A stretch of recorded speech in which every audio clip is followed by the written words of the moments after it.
Chicken pakora बनवाई आम प्रथम चिकेन को भल भाव धोई ना तापर से हलदी गुंड लंका गुंड चिकेन मसला किछि तेल आउ लुण पकई भल भाव मिक्स करदमा।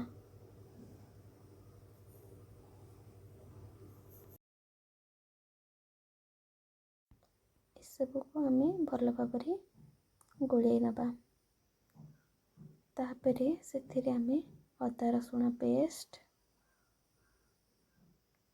कॉर्नफ्लोर मु बाजार किणिकी आनिकी पकोड़ा पाउडर मिसई गोटे अंडा आउ 1 पीस फूड कलर दे आम भल भाव यहाँ गोलई नवा। गोलई सारा पर 10 ରୁ 15 मिनट यहाँ रखी नवा भल भाव मैरिनेट होगा पर्यंत। तापर गैस रे कढ़ाई बसई से तेल गरम करवा।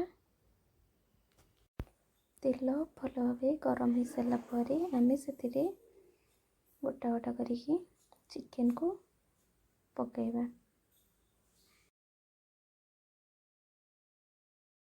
या को आम डीप फ्राए होला पर्यंत पकेवा।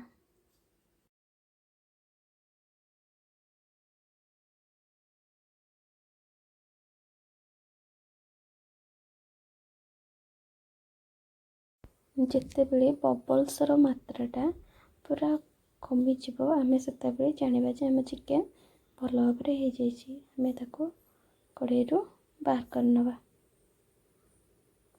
दी पट साइड जमती भल भाव हुए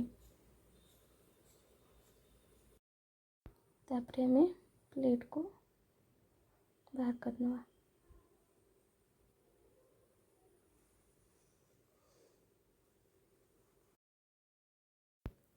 गार्निशिंग करने tomato ketchup chilli ketchup chicken उपरे आम सुंदर भाव काटिकी रखि पियाज लेंबू दे सजे नवा।